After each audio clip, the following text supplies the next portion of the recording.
Hello दोस्तों, मैं फिर से आ गई हूँ एक नई कहानी लेकर। आई होप ये कहानी आप लोगों को अच्छी लगेगी।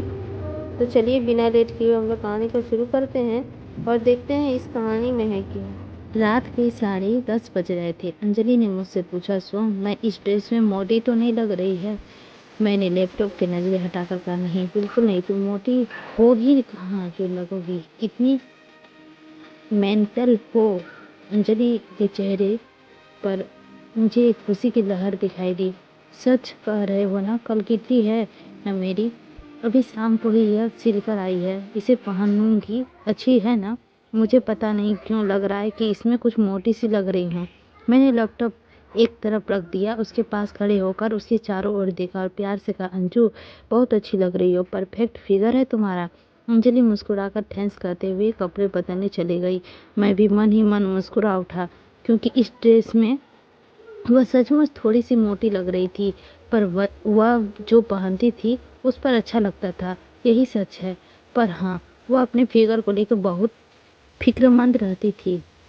मैं जानता हूँ कि वह हमेशा पतली और स्मार्ट लगना चाहती है, पर आजकल वह थोड़ी सी भर गई है। अगर मैंने सच बोल दिया तो कल से ही खाना पीना कम कर डाइटिंग पर आ जाएगी, जबकि वह खाने की शौकीन है और अब तक अपना पूरा ध्यान रखती आई है। पर समय से कुछ बदलाव तो आते ही है ना। और वैसे भी ऐसे बहुत से झूठ बोलता रहा हूँ जिसमें उसे खुशी मिलती है। इतना क्या सत्यवादी हो जाओ कि अपनी पत्नी ही का दिल दुखा जाओ, ये मुझसे नहीं होता। मैं कोई झूठा इंसान नहीं हूँ, पर जब बात अंजलि की खुशी करने की आती है तो मैं झूठ बोल देता हूँ कभी कभी। सोचते हुए मैंने अपने बच्चों के बेडरूम में झाँका। हमारी 20 वर्ष से बेटी सिद्धि और 18 वर्ष से बेटा नमन सो चुका था। 11 बजे थे, हम दोनों भी सोने जा रहे थे कि अचानक अंजलि का याद आया। सोम, तुम्हें बताना ही भूल गए कि अगले हफ्ते भैया आएंगे, यहाँ उनकी कोई मीटिंग है, 1-2 दिन के लिए आएंगे। अरे वाह, बहुत अच्छा। अपने से 5 बड़े कपिल भैया के बारे में वह और बातें करने लगी।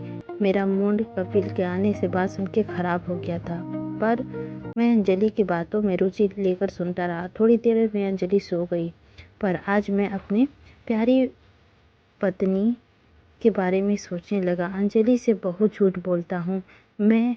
मेरी प्यारी पत्नी है, वह मुझसे बहुत प्यार करती है, मैं उसे कभी दुखी नहीं देख सकता।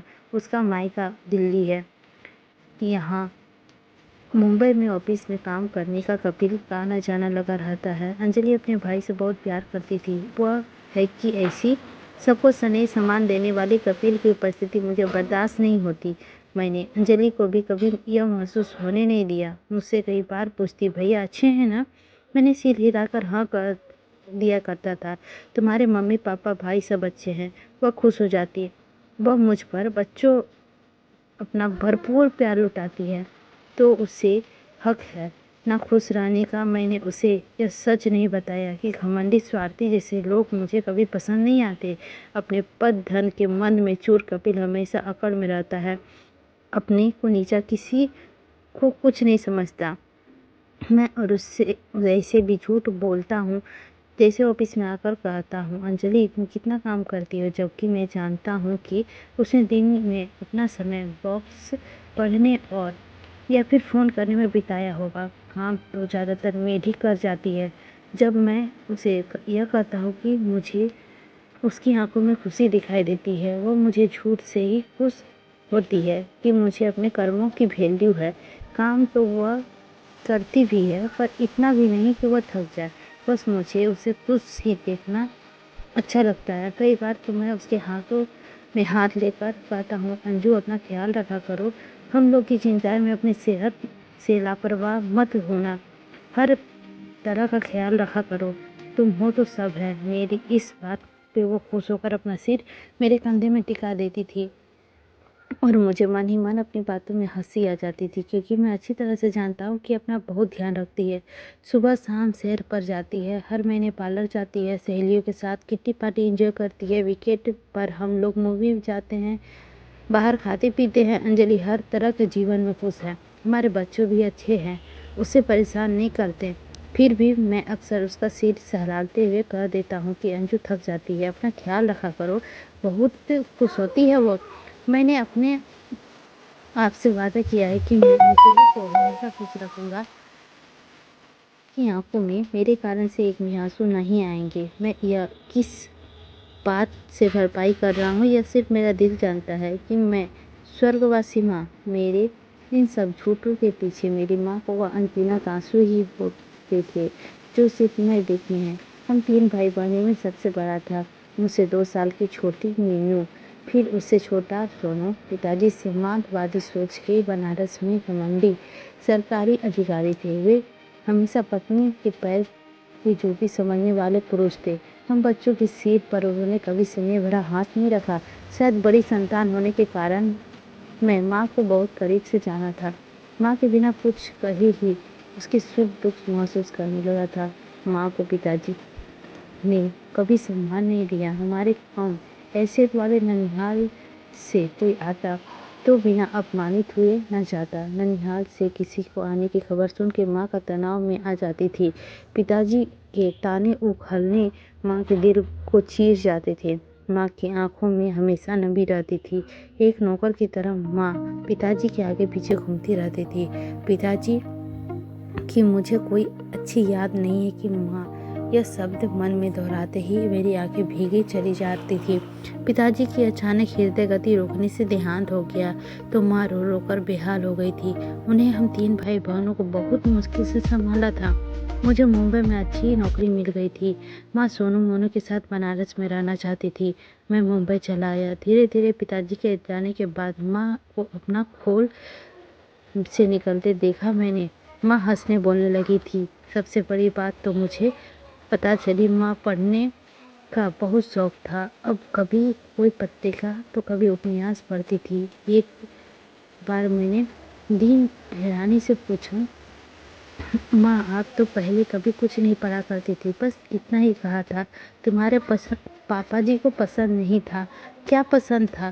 कुछ पढ़ना, उसके क्लब, दोस्तों की महफिलों, उसके स्वभाव व्यवहार, उसकी आदतों को तो अच्छी तरह से आदत थी। यह कुछ मत कहो सोन। इसके बाद मैं कुछ भी नहीं पी जाता। माँ के लिए किताबें जरूर लाता। कितना मन मारकर पी रही थी माँ। माँ की सहेली की बेटी है अंजलि। अंजलि माँ को बहुत पसंद करती थी। माँ हमेशा कहती थी अंजलि को हमेशा खुश रखना। मोनू सोनू की पढ़ाई लिखाई विभाग में सब कर्तव्य मैंने माँ की इच्छा से ही पूरे किए। एक दिन वे चली गई। भरी दुनिया में तनाव महसूस किया। मैंने खुद को उस दिन बस जैसे ही माँ को पिताजी के सामने कभी अपनी जिंदगी जीते नहीं देखा था, वैसे मुझे अब नहीं देखना था। इसीलिए मैंने माँ के जीवन, उसके स्वभाव, उसके व्यवहार, उसके त्याग, उसके स्नेह का एक एक बात याद कर रखा था। कोशिश करता हूँ कि मेरी दुखी पत्नी कभी न जिए, वह कभी अपना मन न मारे। उसे अपनी मर्जी से जीने के लिए, अपने शौक पूरे करने के लिए मेरी मृत्यु तक इंतजार न करना पड़े। वे वो इंसान है जिसके जीवन है, उसकी भी खुशियाँ हैं। इसीलिए अगर अंजलि को खुश रखने के लिए कोई झूठ मैं बोलता हूँ तो क्या ही बिगड़ जाती है और कुछ नुकसान भी नहीं होता है। ये छोटे छोटे झूठ बोल के मेरी पत्नी को खुशी मिलती है। इस झूठ बोलने से कोई पाप नहीं होता है। मेरी पत्नी खुश होती है और बहुत ही अच्छी भी लगता है। मुझे अपने परिवारों के साथ हंसी खुशी में रहना, झूठ बोलना कोई बड़ी बात नहीं होती है, लेकिन उनके विचारों, उनके व्यवहारों, उनकी सभी चीज़ों को देखते हुए उन्हें खुश रखना हमारे कर्तव्य है। आई होप दोस्तों इस कहानी में आप लोगों को यह समझ में आया होगा कि पत्नी के लिए इंसान कुछ भी करता है, लेकिन यदि वही शब्द ना समझी और बेइज्जत से भरे हो तो शायद पत्नी कहीं ना कहीं रूठी हो जाती है और उसे ये सब समझ नहीं आता कि वो क्या करती है। हमेशा वो घुटन की ज़िंदगी जीना चाहती है और शायद वो जीती भी है। चाहती नहीं है, वो जीती है हमेशा हमेशा के लिए। उसे हमेशा चिड़चिड़ापन ही रहता है उसके मन में। और कहा जाता है कि घर की लक्ष्मी होती है पत्नी। यदि उसे हम प्यार और सम्मान ना दें तो फिर किसे दें। तो दोस्तों ये कहानी आप लोगों को कैसी लगी? आई होप आप लोगों को अच्छी लगी होगी। अच्छी लगी होगी तो लाइक कीजिएगा, चैनल होंगे तो सब्सक्राइब कीजिएगा और हमें बताइएगा कि ये कहानी आप लोगों को कैसी लगी। और एक झूठ से कोई पाप नहीं होता है। सबसे बड़ी बात यही है।